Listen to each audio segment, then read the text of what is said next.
Evet. Bugün neyi konuşuyoruz? Ay. Ayın oluşumu. Peki.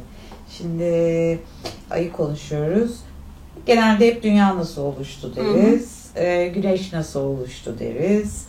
Evreni anlatırız. Ama sanki aya biraz üvey evlat muamelesi yapılıyor değil mi? Olabilir ama aslında aya sadece oluş bazında çok da fazla değer vermeyiz. Ama insanın duygusal boyutuyla alakalı acayip duygular uyandıran, geceleri böyle bakarız, gün doğumuna ya gün batımından sonra yine bakarız. İnsanlara sevdiklerinin yüzüne benzettiklerini biliriz. Hani böyle birçok yakıştırmalı ay üzerinden yaparız mesela. Doğru. Değil mi? Aslında duygusal alanımıza çokça yer versek de dünyanın oluşumunu evimiz olduğu için bilebiliyor olmamıza rağmen ay nasıl oluştu konusu birçok insanın çok da ilgi alanına girmiyor. Orada var olan bir cisim var. Her şey bize etki etmiyor diye düşünebiliriz. Ama ay gerçekte insan bedenine çok etki eden bir yapı, bir uydu diyelim. Aslında uydu demek çok doğru bulmuyorum ama daha doğrusu uzay objesi benim için sanırım daha doğru bir ifade olacak.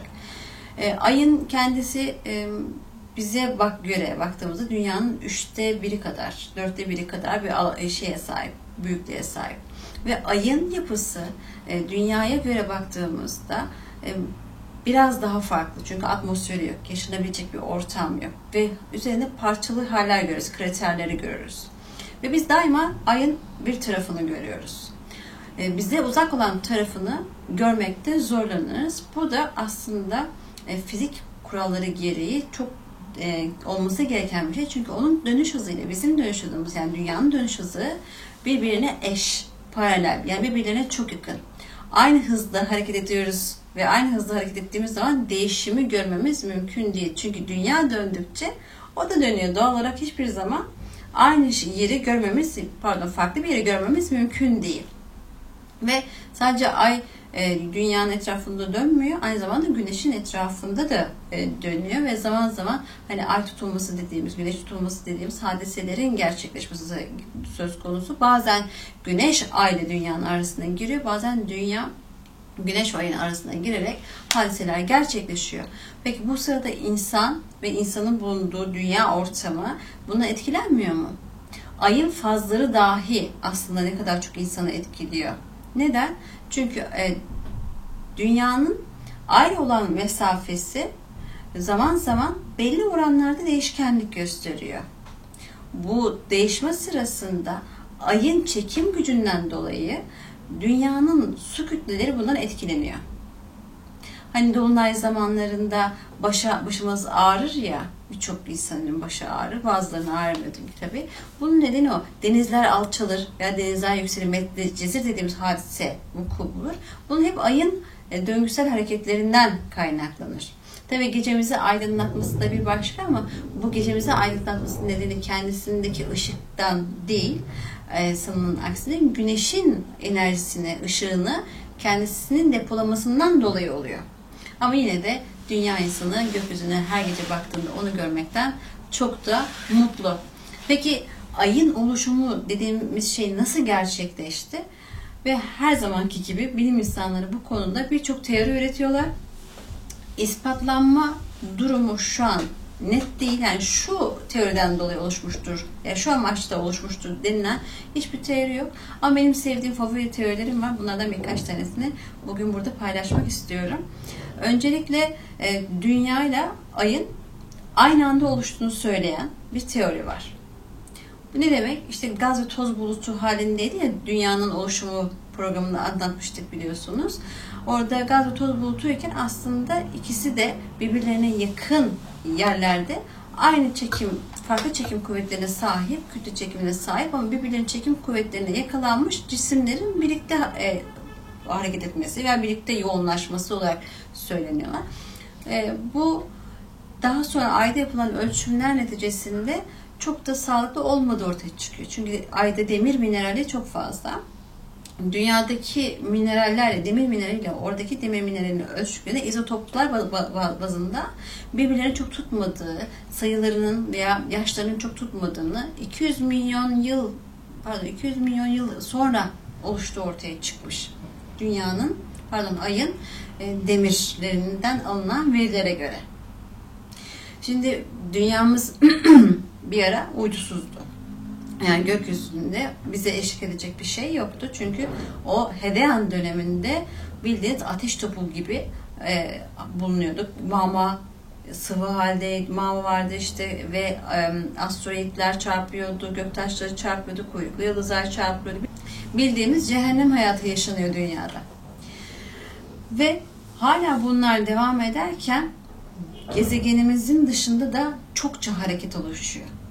Çünkü sadece orada dünya ortaya çıkmıyor. 100'e yakın gezegen oluşmuş Güneş sisteminin içerisinde. İrili ufaklı. Asteroidler yine var. Ama yine kütle çekim kuvvetinden bahsetmiştik ki hani kütlesi yoğun olan, düşük olanı kendi varlığına çeker ve birlikte devinmeye başlarlar. Aynı Güneşimize örnek verdiğimiz gibi. İşte birbirlerini çekilen bu yapılara baktığımızda bazen birbirleriyle çarpışıyorlar. Çarpıştıklarında birleşme oluyor çünkü hala eriyik haldeler. O yüzden de gezegenimizin bu ayı oluşturma evresinde 20'ye yakın Güneş sisteminde gezegen oluşuyor. 100 küsürden 20'ye düşmüş oluyor. Diğer bir teoriye göre de diyor ki dünya o kadar sıcaktı ki bu erik haldekinden bahsediyoruz. O kadar sıcaktı ki ve dönüş hızı da kütle çekim kuvvetinden dolayı o kadar hızlıydı ki artık o mağmalar birden böyle savruldu uzaya ama yine aynı çekim kuvvetinden dolayı birbirine yaklaştılar ve savrulmak yerine birbirine tutundular ve oradan ay denen cisim ortaya çıktı. Bu da yine kabul edilebilen bir şey değil. Çünkü açısal momentumlara falan baktıklarında böyle bir şeyin olmasının mümkün olmadığı ortaya çıkıyor. Bir de bir gezegenin uzayda böyle seyir sefer yaparken gelmiş dünyaya çarpmış. Hem de direkt çarpmış diye bir teori var. Ve daha sonra ay ve dünya oluşurken dünya parçalanmış ve ay kendi oluşumunu tamamlamış diye bir hikaye var. Bunun da yine Theia diye biliniyor gezegene. Theia ismini vermişler. Theia bu arada teyze demek Yunanca. Evet, dünya nasıl dünyana ona da teyze ismi vermişler Yunanca'dan. Theia büyük bir gezegen, nispeten dünya çaplarında bir gezegen geliyor. 45 derece açıyla dünyaya çarpıyor ve dünyaya çarparken kendisinin bir kısmı eriyor ve kalan kısmıyla ayı oluşturuyor. Ve bu oluşan ay da bizim şu an bildiğimiz ayın yapısı ama yine de kraterlere maruz kalıyor. Dünyanın kütle çekim kuvvetinden dolayı uzaklaşamıyor veya daha fazla eriyemiyor. Direkt çarpışmış olsaydı ne olurdu? 45 derece açıyla çarpışması ne olurdu? 45 derece açıyla çarpışması sonucu zaten ay denilen uydumuzun ortaya çıktığını söyledik. Direkt çarpışmış olsaydı iki gezegen de birbiriyle içerisinde erirdi, yok olurdu veya uzaya parçaları savrulurdu. O yüzden hani direkt çarpmış olanlara ithafen biraz kinayeli söylüyorlar bunu. Dünyaya direkt çarptı diye. Yoksa üzerinde dünyada yaşanabilecek bir ortamın olması mümkün değil. Peki dünyanın bir uydusu olması neyi sağladı? Dünyanın dönüş hızını yavaşlattı. Dünyanın dönüş hızını yavaşlatması neyi sağladı? Bununla birlikte yaşamın çeşitliliğinin oluşmasını da sağladı. Çok enteresan değil mi? Ayın varlığı üzerinden. Evet, bu çok ilginç. Evet. Yani sonuçta baktığımızda birbirini tamamlayan bir sistem. Ve ay yine spekülatif bir varlık. Neye göre? Gezegenler ve diğer uzay objelerine göre. Ayın yapısı küçük ya dünyamıza göre. Bir de Plüton diye bir gezegenimiz var biliyorsun. Plüton gezegeni aydan da küçük. Ortalama olarak baktığımızda 1/3 kadar gözüküyor. Deniliyor ki eğer Plüton'a cüce gezegen diyeceksek o zaman ay da gezegen olmalı. Çünkü ondan küçük. Plüton aydan küçük.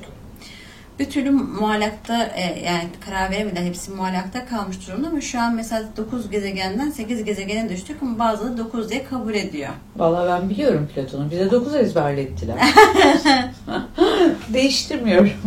Bence de değiştiriyor. Sonuçta bu kadar kritik bir konu mu diye baktığımızda elbette ki değil. Ama işte bilim öyle bir şey ki bir şeye karar verildiğinde onun geçerliliği, mutlaklığı önemli. Bu konuda o yüzden bazen çok da detaylara takılabiliyor bilim insanları bence. Peki bir şey soracağım. Buyurun. Bu teoriler arasında siz hangisini benimsiyorsunuz? Bir tane daha var. Onu da söyledikten sonra açıklayayım mı? Ha, okey. Ben bu teoriyi söyleyeyim. Evet. Bir de diyorlar ki Ay başka bir taraftaydı. Dolaşıyordu kendi halinde. Sonra böyle sistemin içerisine girdi. Sistemin içerisine girdiğinde dünyaya yaklaştığında dünyanın kütle çekim kuvvetine yakalandı ve öyle kaldı. Her türlü kütle çekim kuvveti var. Yani bir şeyin bir şeyle aynı şekilde hareket edebilmesi için, birbirine yaklaşabilmesi için, o döngüyü oluşturabilmesi için kütle çekim gerekiyor. Ama bu sefer Ay dışarıda serbest dolaşırken böyle gelmiş de dünyayı bulmuş. Ve çok da güzel bulmuş. Ben neyi tercih ediyorum peki bu da? Hangisi daha bana mantıksal geliyor? Son söylediğim evet. Bana çok mantıksal gelebiliyor.